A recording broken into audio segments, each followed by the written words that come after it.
Chapter 1. The Widow in the Drawing-Room. The rain fell in steady sheets upon the slate roof of Ashcombe Hall, a sprawling country estate nestled at the edge of Dorsetshire.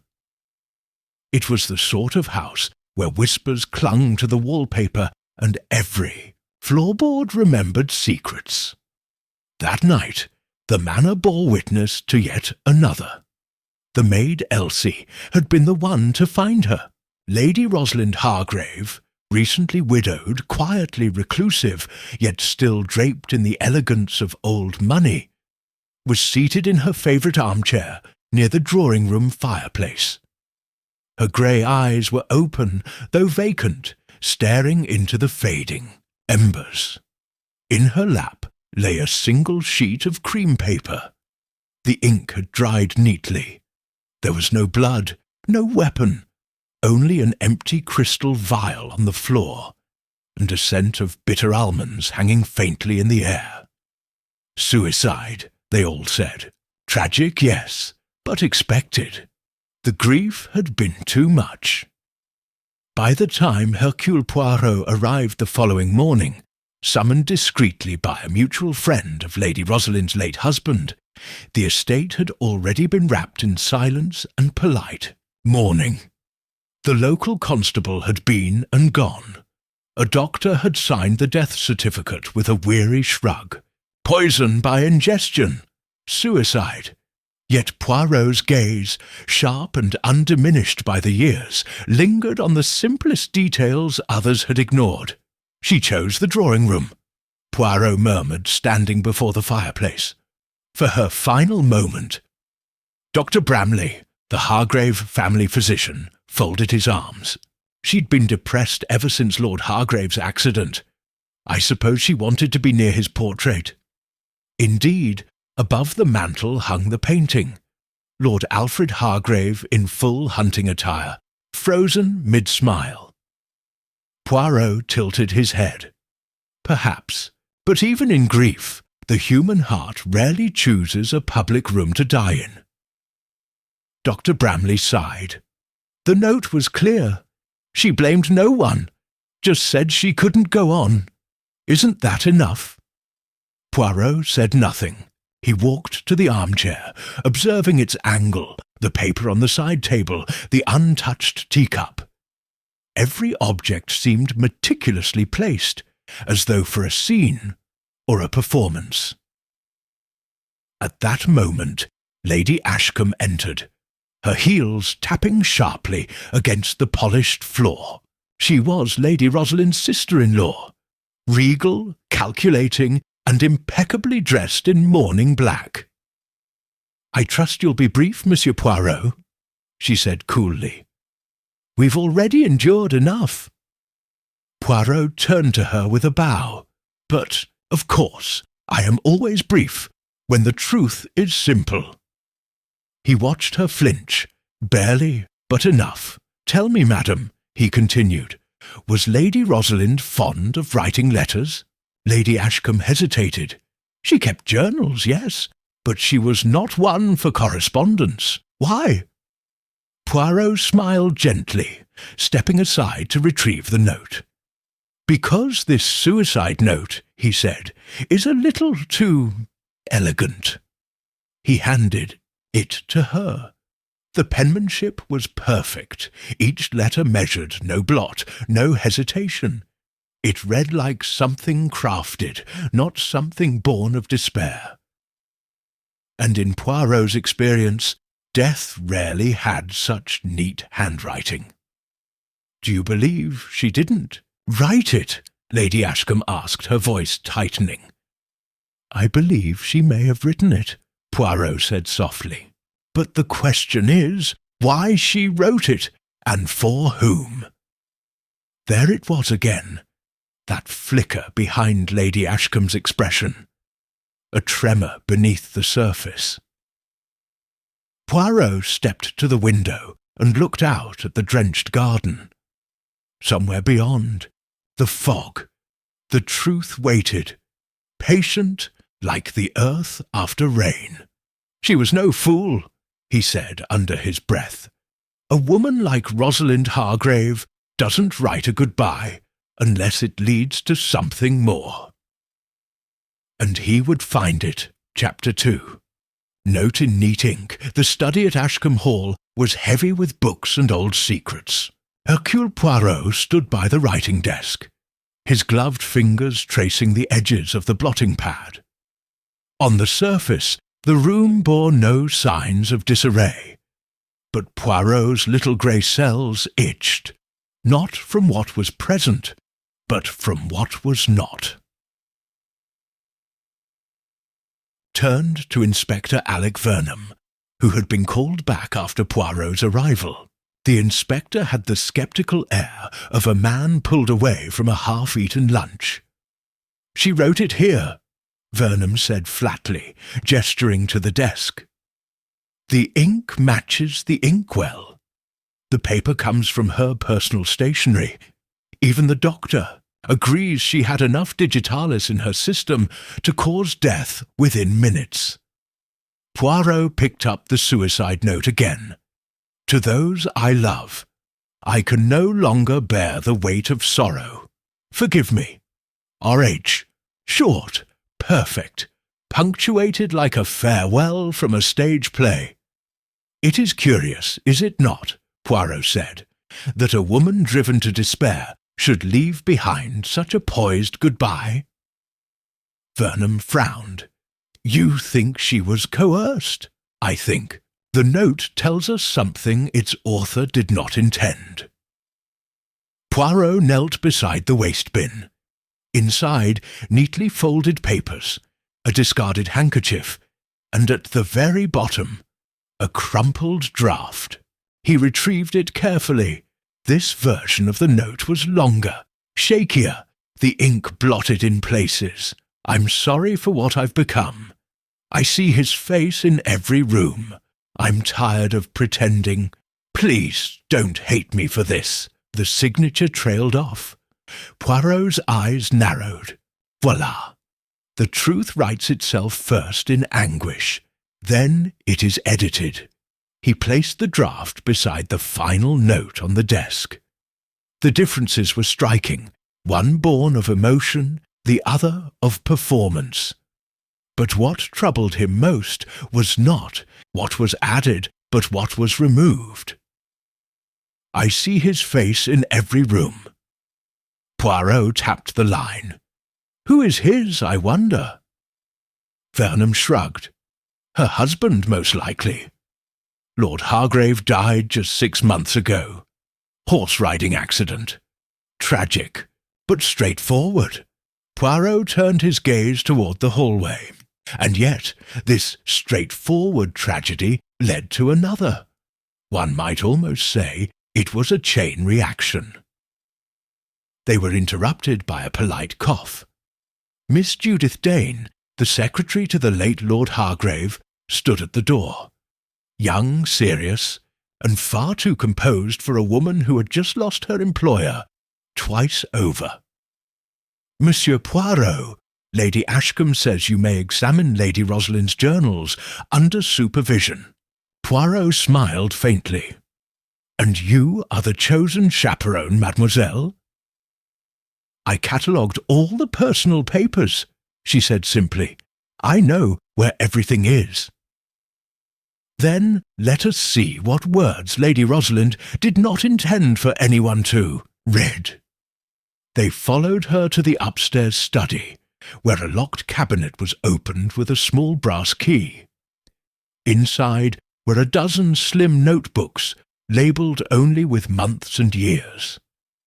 As Judith handed over the most recent volume, Poirot caught a flicker of hesitation in her eyes. "Did you read them, mademoiselle?" he asked casually. "No," she said too quickly. "They were private." Poirot opened the final pages. The last entry was dated just 3 days before her death. "I heard him again, in the study. I know it can't be, but I heard the same voice, the same phrase, 'It's too late now.' It haunts me." Poirot's finger tapped gently on the ink. She was frightened, he said, but not of herself. Inspector Vernon raised an eyebrow. So you believe she was murdered? Poirot closed the journal with care. I believe someone wanted us to think she died of grief, and someone else, perhaps Rosalind herself, left behind just enough truth to whisper otherwise. He paused. She was writing for someone, Inspector. Not to say goodbye, but to send a message. Chapter 3. The Man with No Alibi. The breakfast room at Ashcombe Hall smelled faintly of burnt toast and cold tea. The mood was stiff, even as the guests tried to pretend the estate hadn't just lost its mistress. Poirot sat with his hands folded, his eyes drifting over each of the morning faces. There was Lady Ashcombe, cool and composed as ever, buttering toast with the same precision one might use to slice through a lie. Across from her sat Colonel Oswald Bainbridge, Lady Rosalind's younger brother, ex-military, loud of voice, red of face, and too eager to fill silence with hollow outrage. Rosalind never showed weakness, he grunted over his kipper. All this talk of nerves and suicide, it's absurd. Someone must have put ideas in her head. Poirot tilted his head. Someone, Colonel. Servants. The girl with the sour face, or that blasted secretary, always whispering in corners. Where were you the night she died? Poirot asked gently. Bainbridge stiffened. I was here, in the guest wing, alone.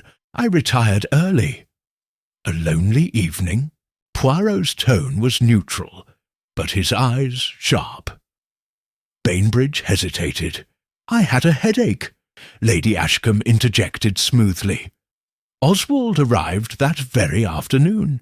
He dined with us. Left at the table early, yes, but that was not unusual. He's had trouble sleeping. Poirot nodded. And no one saw you again that evening?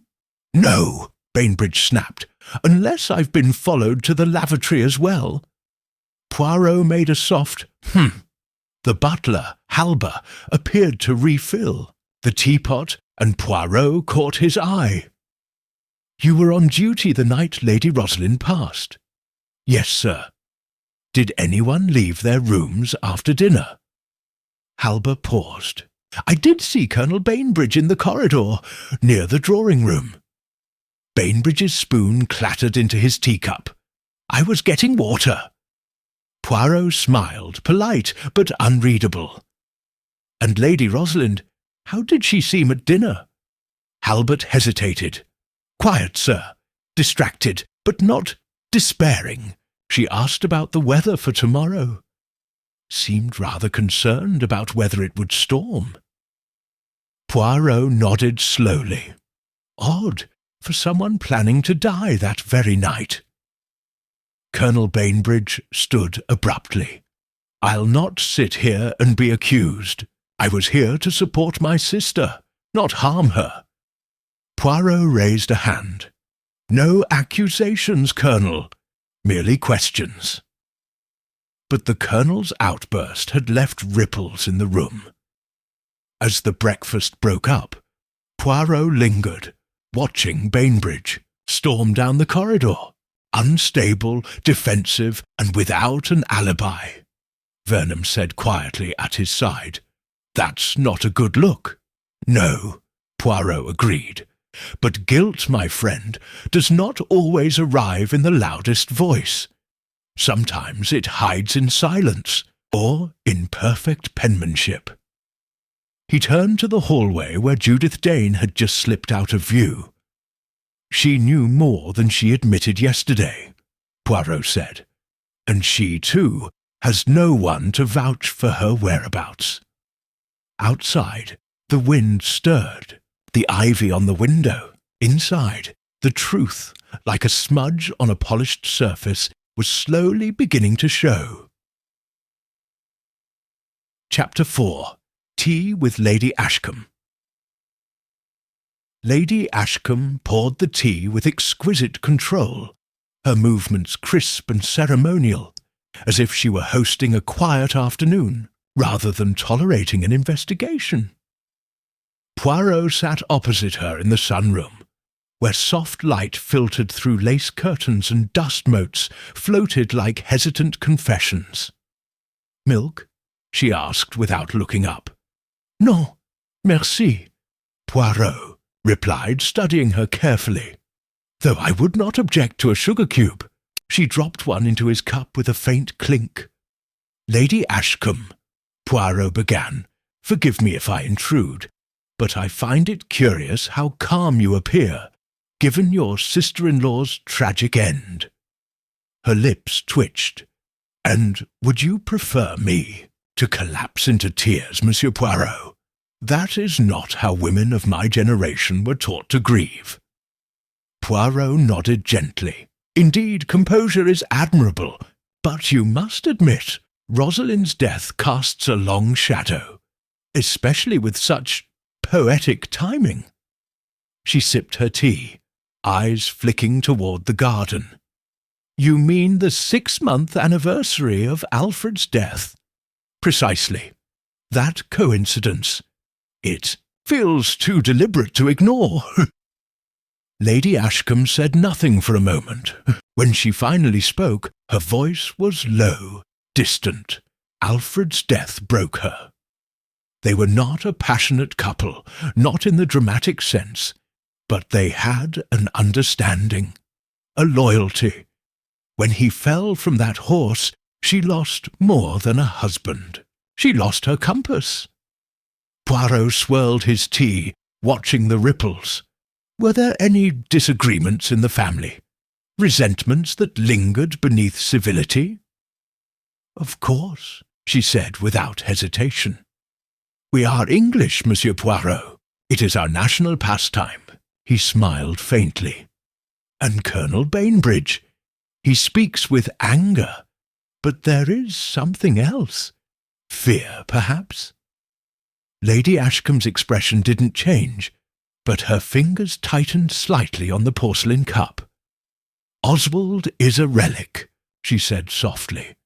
"A man who thinks bluster is strength. He relied on Rosalind financially, though he'd never admit it. Her death, I imagine, complicates things for him." Poirot leaned forward slightly. "So he inherits." Lady Ashcombe met his gaze. "We all do. Alfred was generous. His will divided the estate equally among those closest to him. Rosalind, myself, and Oswald. And now that Rosalind is gone, her smile returned, cool and composed. Her share reverts to the remaining beneficiaries. Convenient, Poirot murmured. Offensive, she countered. They sat in silence for a few beats, the only sound the delicate ticking of the mantel clock. Poirot set down his cup. "There is one thing, madame, that continues to trouble me, the note Rosalind left. It was unsigned," Lady Ashcombe blinked. "But it had her initials R.H. Oui, but not her full name, not her usual flourish. You see, she always signed personal letters, Rosalind. That much I confirmed from her journals." Lady Ashcombe placed her cup down carefully. "Are you suggesting someone forged it?"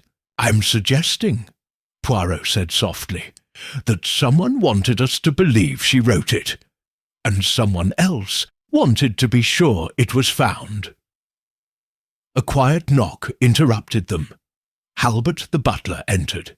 "Miss Dane wishes a word, madam," she says. "It's urgent." Lady Ashcombe arched an eyebrow. "Send her in."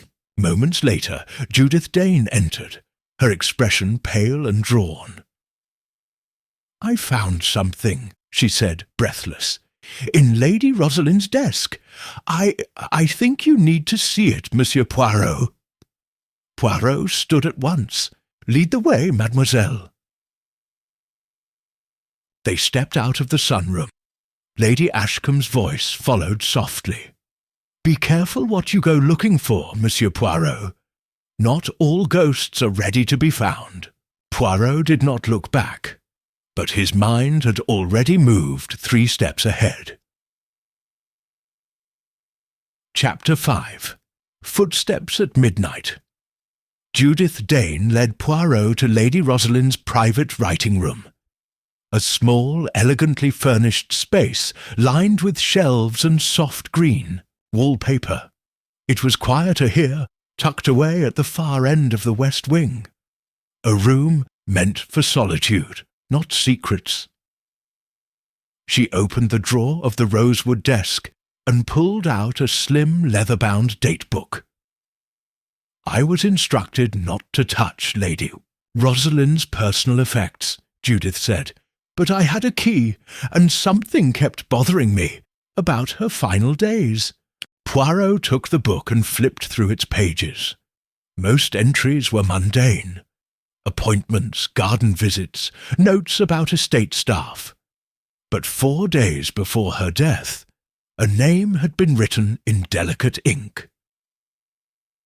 Bainbridge, 11:15 p.m. Poirot's brow lifted. "A curious hour for a meeting, mademoiselle." Judith nodded. "That's what struck me.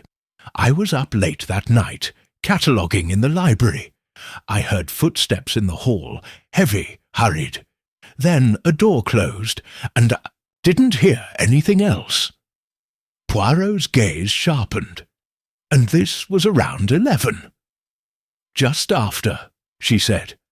"I thought it was the Colonel returning to his room. But now—" Poirot tapped the entry gently. "Did Lady Rosalind often meet with her brother so late?" "Never. She found him boorish. They argued more often than not." He closed the book and turned away from the desk, his eyes scanning the room. Something didn't sit right. A late-night meeting. A final diary entry. A suicide staged in the most visible room in the house. He moved to the fireplace. On the mantel, 2 framed photographs. One of Lord Hargrave, another of Rosalind as a younger woman. Between them, a small ivory clock ticking softly. Below, in the ash of the hearth, Poirot noticed it. A scuff mark on the stone floor. He crouched, inspecting it closely. "A heel," he murmured, "worn at the edge. Someone stood here recently, and for more than a moment." Judith stepped, étau forward. "Is it important?" Poirot smiled thinly. "Every detail is important, mademoiselle. Sometimes the smallest trace speaks loudest of what someone wished to conceal." As they stepped back into the hallway, Poirot paused. "Tell me, Miss Dane, has Colonel Bainbridge said anything unusual in recent days?" She hesitated. "The day before Rosalind died, I overheard him in the corridor. He was muttering angry, pacing near the drawing-room. I caught only fragments." "What did he say?" "Something like, 'She's going to ruin me.' Then he stopped when he saw me." Poirot's eyes darkened. A man with no alibi. A meeting unaccounted for. A motive yet to be uncovered.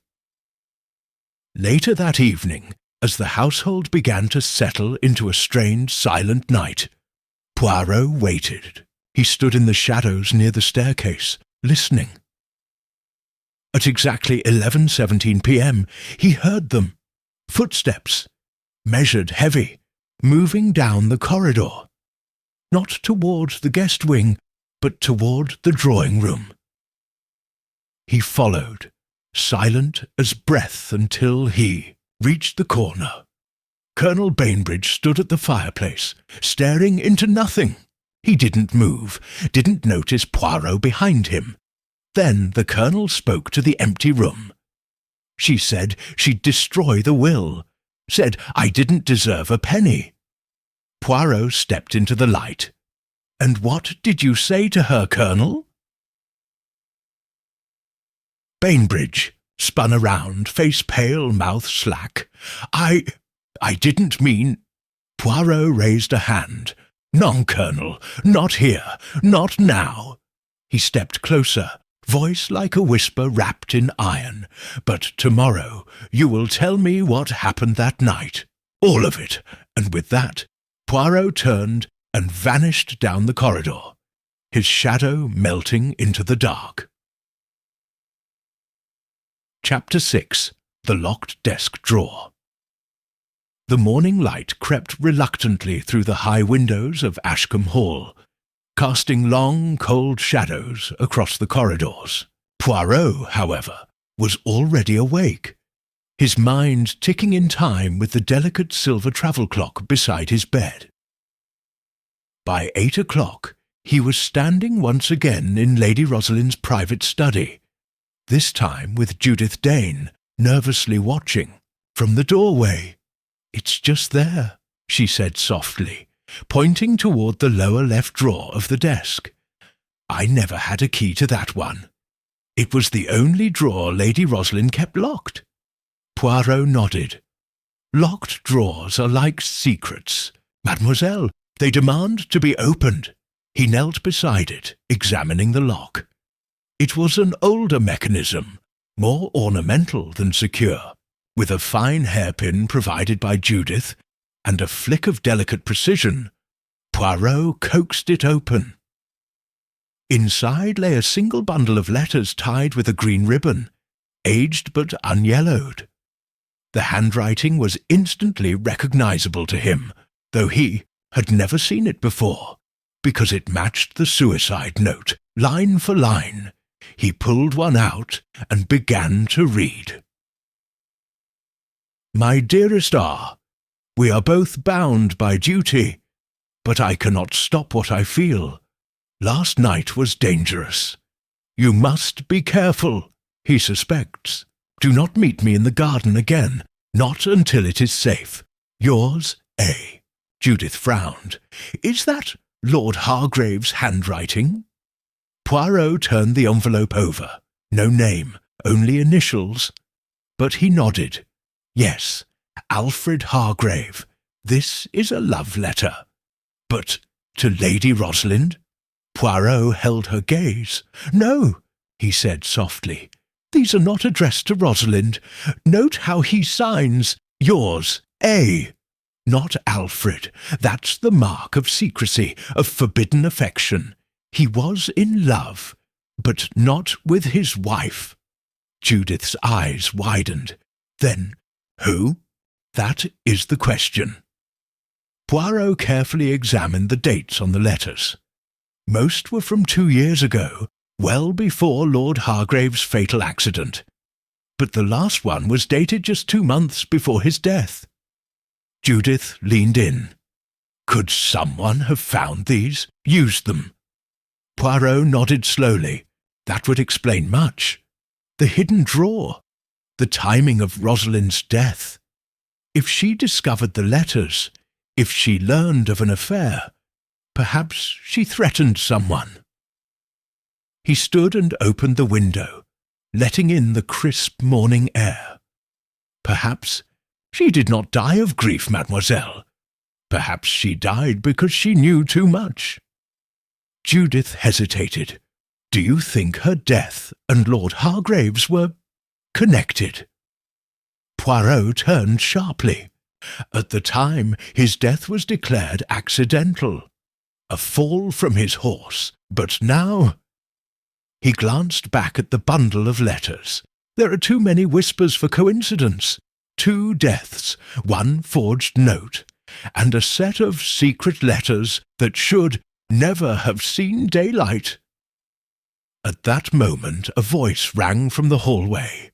Colonel Bainbridge, booming and uninvited. I want a word with you, Poirot. Poirot stepped out to meet him. The colonel looked flustered, his cravat askew. I've thought about what you said last night, he muttered. I lied. I did meet with Rosalind. Poirot folded his arms. Go on. She confronted me, told me she was planning to change her will, said I'd been living off the family for too long, that Alfred had been a fool to keep me in. And how did you respond? I was angry. I said things I regret. But I left, damn it. I didn't poison her. Poirot's voice was quiet but firm. You had motive, Colonel, and you were near the scene, but so was someone else. He turned back to the study. The person Rosalind feared, the one whose voice she heard, in the study, and in that moment Poirot knew the killer was not finished. Chapter 7. Poirot's little experiment. Hercule Poirot requested the drawing-room be cleared by noon. Lady Ashcombe agreed, albeit with a raised brow. Judith Dane, Halbert the butler, Colonel Bainbridge, and even Inspector Vernon were summoned. Chairs were arranged neatly in a semicircle, as if for a modest recital. At the centre stood a low table, with a single object atop it, a silver tea tray with a matching teacup. Nothing more. Poirot stood before them, with his hands lightly clasped behind his back, eyes bright with quiet fire. "My friends," he began, "allow me to conduct a small experiment. Nothing theatrical, just a recreation of one moment in time, the afternoon before Lady Rosalind's death." He gestured to the tea tray. On this tray sat a cup of tea, poured by Halbert, left untouched, or so it seemed. Lady Ashcombe raised an eyebrow. "Are you suggesting she was poisoned during tea?" Poirot smiled politely. "No, madam. I suggest the idea of her poisoning began there." He turned to Judith. "Mademoiselle Dane, where were you during that tea service?" Judith hesitated. "I had gone upstairs. Lady Rosalind dismissed me early. She said she had a headache, and Colonel Bainbridge?" "I was in the garden," the Colonel muttered. "Trimming roses, anyone could confirm it." Poirot nodded. "And you, Lady Ashcombe?" "In the drawing-room," she said evenly. "Reading." "And did you see Rosalind drink her tea?" "I saw her hold the cup," she said, thoughtful, "but I don't recall her drinking it." Poirot's eyes lit up. "Exactly. You see, my friends, when poison is involved, we often search for the moment of death, but overlook the moment of suggestion. Rosalind believed herself to be haunted. She heard voices, saw shadows." He leaned slightly forward. "But what if someone made her believe she was going mad?" Vernon frowned. "You mean gaslighting her?" Poirot clicked his fingers. "Oui, not through violence, but doubt. A teaspoon moved, a letter misplaced, a voice in the night, enough to convince her that madness ran its course, and perhaps even to make her consider ending it herself." He picked up the teacup. "But here lies the brilliance. When she finally did die, they made sure it looked like suicide, and then, to ensure her silence stayed eternal, they gave her one final nudge." He turned back to the group. "I believe the real poison was not in her tea. It was in her mind. Someone broke her down. Slowly, carefully. And then, when she threatened to speak, they silenced her." A tense silence filled the room. Lady Ashcombe's voice was low. "And who, precisely, do you accuse?" Poirot placed the teacup back down with precision.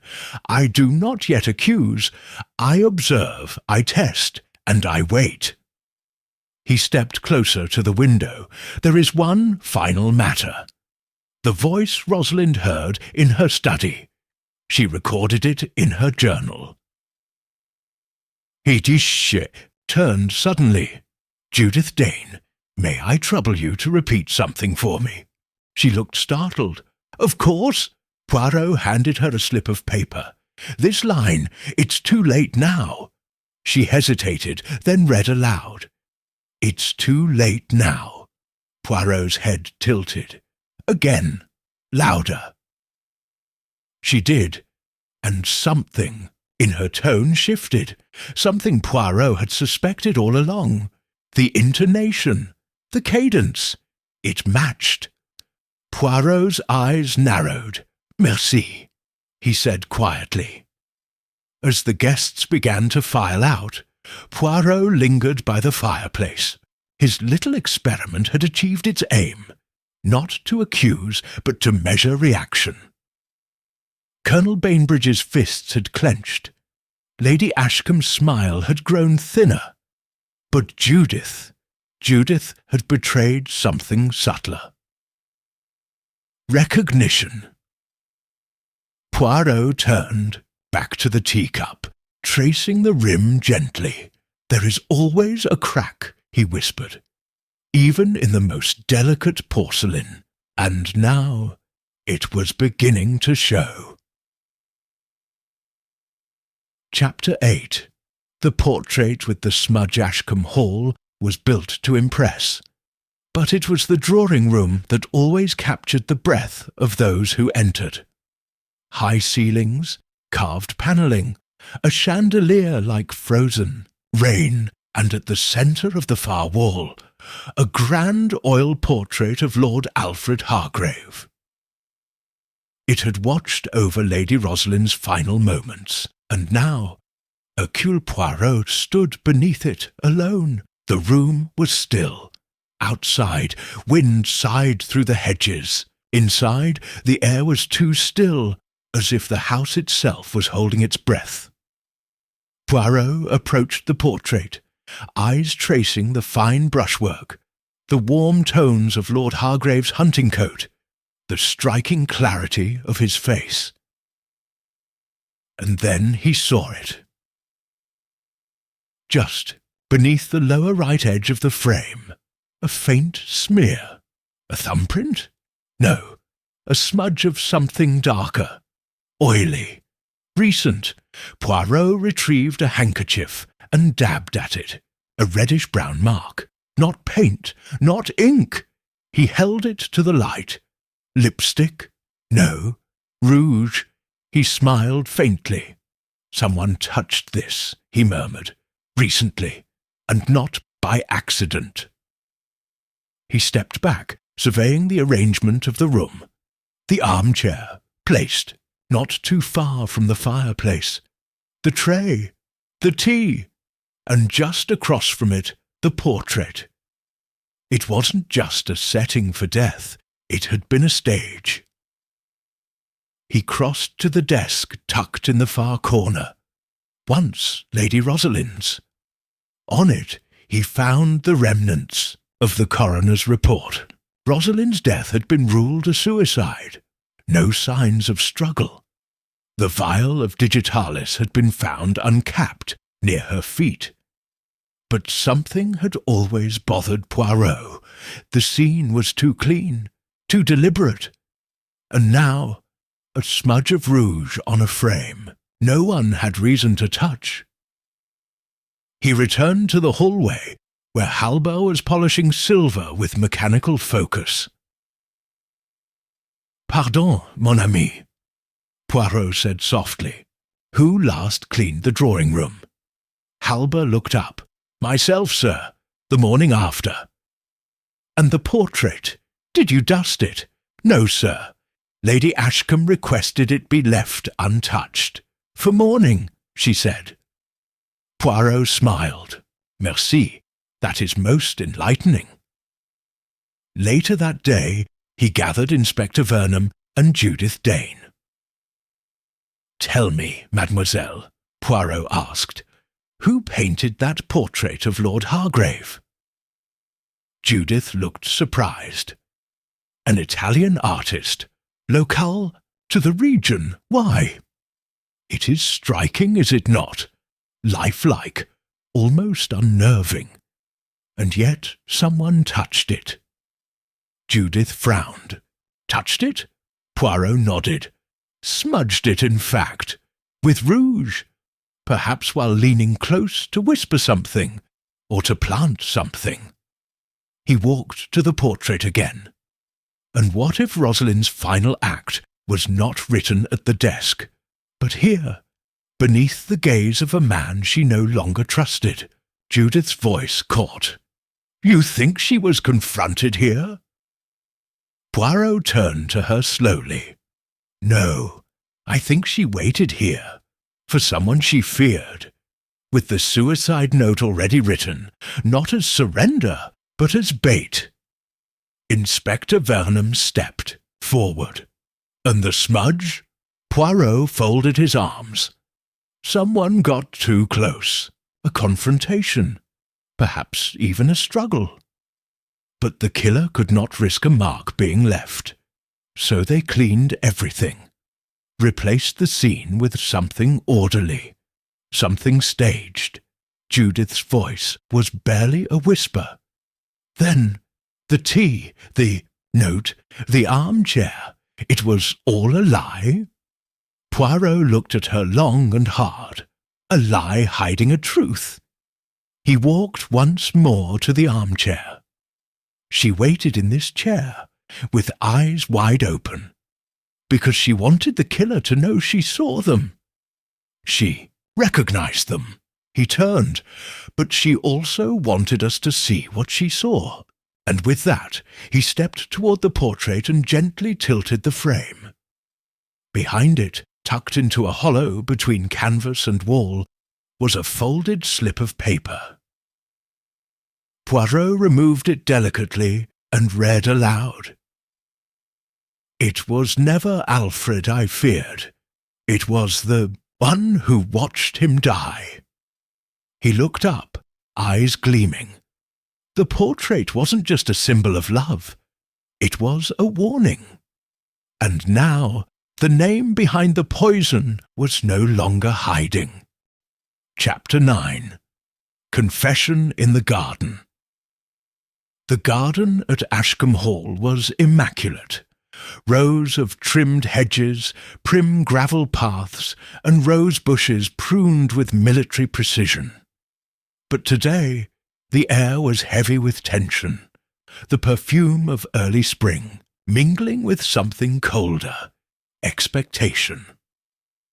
Poirot found Judith Dane near the old sundial, staring blankly at a patch of wild crocuses. She didn't hear him approach. "You read the note," she said without turning. "Didn't you?" "Oui," Poirot replied gently. "I did." She closed her eyes. "I didn't know she'd hidden it there. But I should have. Rosalind was always cleverer than we gave her credit for." Poirot stepped closer, his voice low. She knew she was in danger, and she tried to warn us, not by naming names, but by pointing to a moment, a memory. Judith swallowed. "Lord Hargrave's accident, an accident," Poirot said, "that now seems far less accidental. Rosalind saw something she wasn't meant to witness." Judith turned to face him, her composure fraying at the edges. "She confronted me, you know, a week before she died." Poirot said nothing. She asked questions about the day Alfred died, about where I had been. She said my stories didn't match. Poirot's voice remained soft. "Did they?" Judith's lips trembled. "No." The crocuses swayed in the breeze, as if recoiling from what came next. "I loved him," she whispered. "I know it was foolish. He never would have left her, not truly. But we had moments, quiet ones. And when Rosalind found the letters," Poirot tilted his head. "She threatened to expose you?" Judith nodded. "Not just me, everyone. The whole estate was tangled in lies. Oswald's debts, Lady Ashcombe's pressure to keep the inheritance intact. Rosalind said she was going to rewrite everything, disinherit them, start over, clean house. And so, Poirot said softly, someone made sure she wouldn't. Tears welled in Judith's eyes. I didn't kill her, Monsieur Poirot. I swear. I argued with her, yes. But I begged her to stay silent. I even tried to warn her. Warn her? She thought it was Bainbridge. She didn't see it coming. Poirot stepped closer. Then who did? Judith hesitated, fear rising behind her gaze, and then she whispered, I think she left something else, something even I didn't know about. Poirot's brow furrowed. Another note? No. A copy of Alfred's will. A revised one. Poirot's eyes lit. Changed how? She told me she'd found a draft. One Alfred wrote before he died. It removed Lady Ashcombe entirely. Left most of the estate to a trust Rosalind would control. She said she suspected foul play even then. Poirot's thoughts raced. The portrait, the smudge, the voices Rosalind heard in the study. Not ghosts, echoes. You believe Lady Ashcombe killed her brother? I think Rosalind did. Judith stepped back, trembling. She said she heard someone speaking in Alfred's study the day before the accident. A private conversation she wasn't meant to hear. She never told me who it was. But after that, everything changed. Poirot looked toward the house. Then it is time to uncover what Rosalind left behind, not just for us, but for justice. Judith caught his sleeve as he turned. If she did kill them both, Monsieur Poirot, will she get away with it? Poirot paused, then gently placed her hand aside. La vérité, he said, has a way of catching up, even with the most elegant killers. And with that, he made his way back to the hall. Because the truth was no longer hiding in the shadows, it was waiting in the light. Chapter 10. A Second Death. The cry echoed through Ashcombe Hall just after dusk. Poirot was in the library when he heard it. A sharp, piercing scream that shattered the hush like glass. He moved quickly, as did Inspector Vernon, who had been speaking with Halbert in the corridor. They followed the sound up the main staircase, down the eastern wing, to a guest chamber where a maid stood pale and frozen in the doorway. "It's him," she whispered. "He's not moving." Poirot stepped inside. On the floor beside the writing desk, face turned to the wall, lay Colonel Oswald Bainbridge. His chest was still, his skin waxen. Vernon rushed forward, checking for breath, for a pulse. "Dead," he said grimly. No sign of injury, no struggle. Poirot surveyed the room. The window was shut. The fire still smouldered in the hearth. A brandy glass stood on the side table, half empty, and beside it a crumpled envelope. Poirot retrieved it with care. Inside, a short note. It was never meant to go so far. I only wanted to frighten her. She was going to ruin us all. I didn't kill her, but I'm not blameless. Obie Vernon exhaled heavily. So he took his own life. But Poirot was already shaking his head. "Non, this is not a confession. It is a cover." He pointed to the note. "Look at the handwriting. Do you recall his signature on estate documents? The loops on the B, the backward slant? This is too neat, too controlled." Vernon blinked. Then, forged? Poirot nodded. To tie off the story, to wrap the idea mystery in a bow. He turned to the glass of brandy. Brandy is not Colonel Bainbridge's drink of choice. He preferred whisky. Said so himself at breakfast. Vernon's eyes widened. You think this was murder? Poirot didn't answer. He stepped to the side table, touched the decanter, and frowned. Oil, he murmured. Something oily on the glass lip, not visible, but there. He turned to the inspector. Digitalis, perhaps again. The same poison used on Lady Rosalind. A second death. A second suicide. And both too neat to be natural. This, Poirot said, is the removal of a liability. Downstairs, the house had sunk into panic. Lady Ashcombe arrived moments later, her features schooled into a mask of restrained horror. How dreadful, she murmured. The stress must have overwhelmed him. Poirot gave her a long look. Perhaps, he said quietly. But I wonder, madam, are you mourning your brother-in-law, or confirming the alibi you so carefully began building yesterday? Her eyes narrowed. Monsieur Poirot, I hope you're not implying. But he turned away.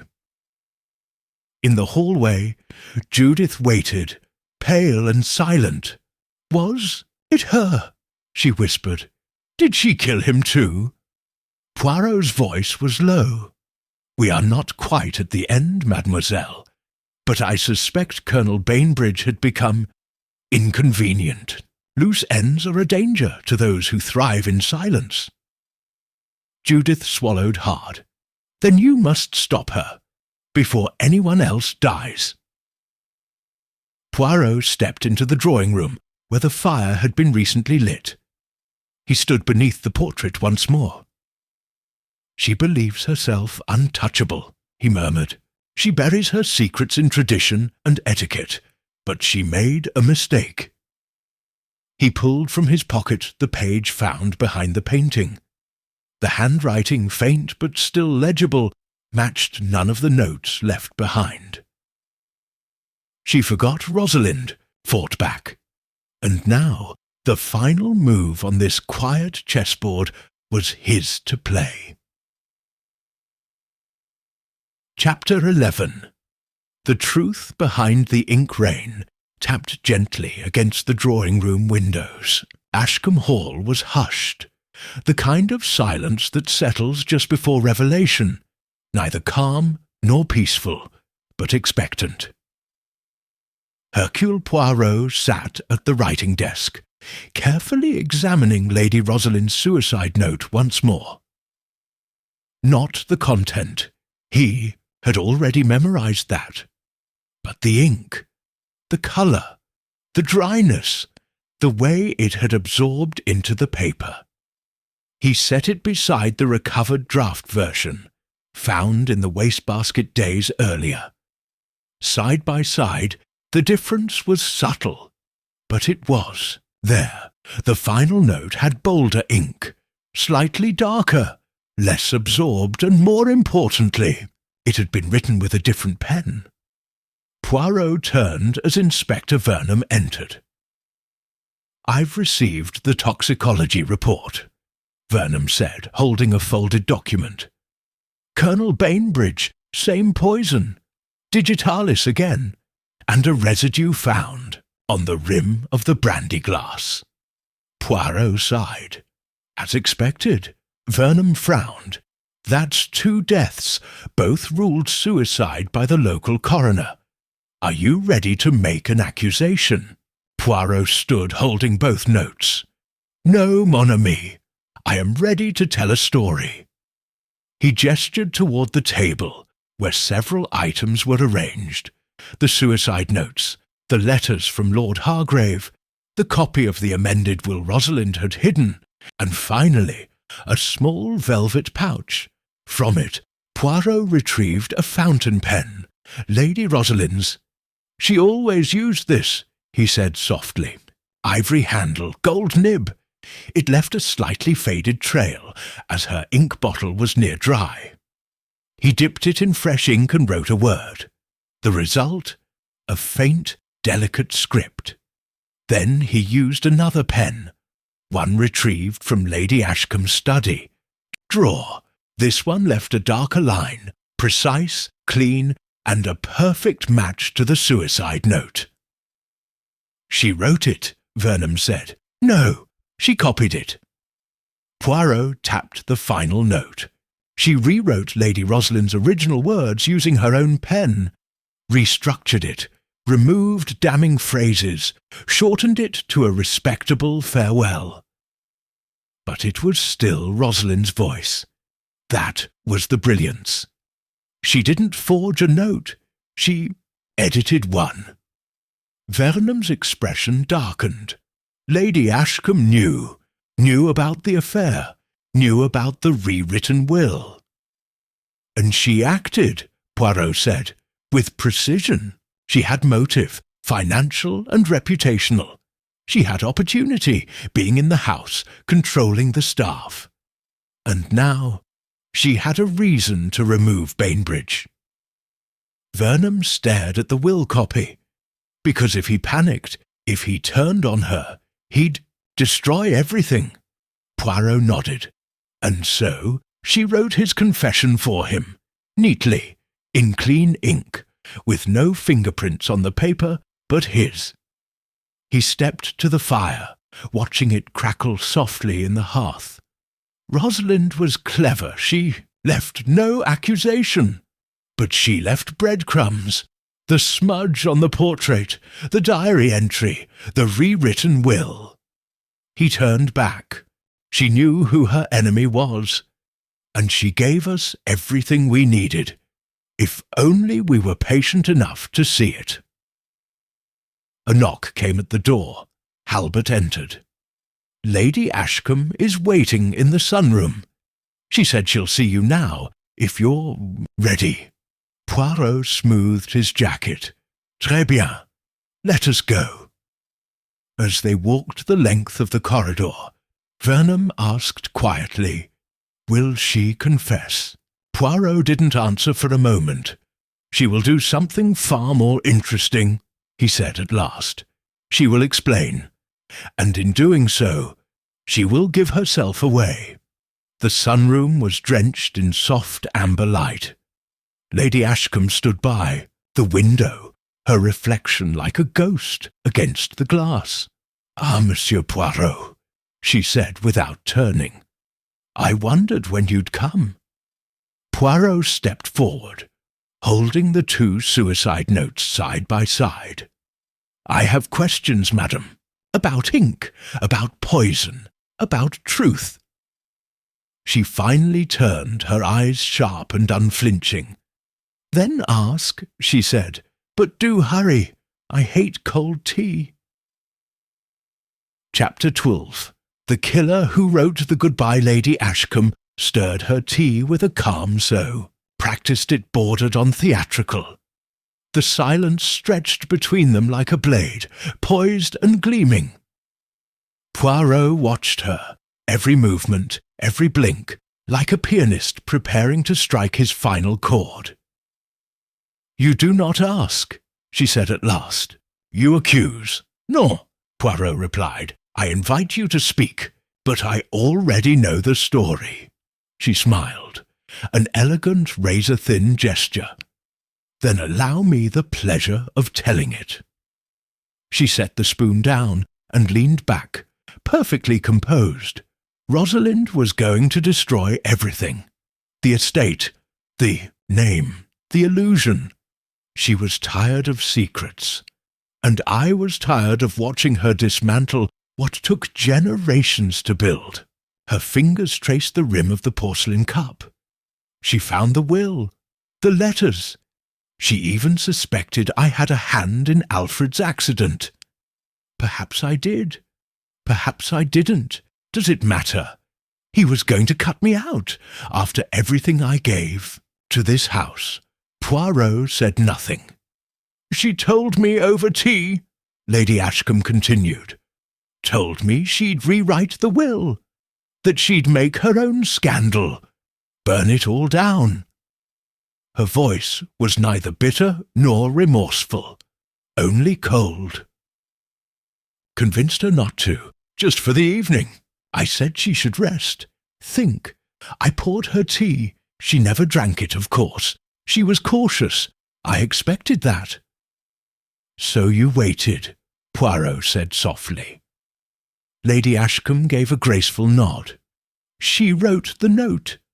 The real one. The long, trembling version. She threw it away. But I retrieved it, and I rewrote it.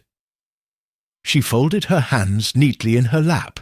She died that night, but not by her own hand. She was persuaded. A touch of digitalis. Enough to mimic her symptoms. Enough to pass without suspicion. Poirot tilted his head. And Bainbridge. Lady Ashcombe's expression didn't change. Weak men are easy to frighten.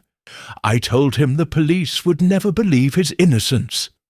Not after the meeting with Rosalind, not after the inheritance. He believed me, and when he didn't, I helped him believe. Poirot exhaled slowly. So many details, so carefully curated, even the smudge on the portrait. An accident, she said with a faint smirk. I leaned too close, I suppose. A small flaw in an otherwise perfect canvas. Vernon, silent till now, stepped forward. You admit to both murders, and still you sit here, sipping tea? I am a lady, Inspector, she replied, and I prefer not to be dragged from my home screaming. That would be terribly common. Poirot turned to Vernon. You have your confession. Lady Ashcombe rose. You've been clever, Monsieur Poirot. Not many are. Poirot offered a modest bow. And you, madame, have been patient. Ruthless. But even the most careful killer forgets. Truth is not something you bury. It is something you delay. As Vernon left to summon his constables, Lady Ashcombe gave one final look-out over the garden. This house was never meant to be inherited by the weak. Poirot followed her gaze. Then perhaps, he said quietly, it is time it belonged, to the honest. Epilogue. The sun set over Ashcombe Hall as Lady Ashcombe was escorted to the waiting carriage, a final shadow against the manicured estate she had guarded so ferociously. Later, Poirot sat alone in the drawing-room. The fire had gone out. The portrait of Lord Hargrave hung quietly above the mantel, the smudge now cleaned, but the memory it marked forever embedded in the wood and in the walls. Rosalind's final words had not revealed a name. But they had revealed the truth, and that, in the end, had been enough.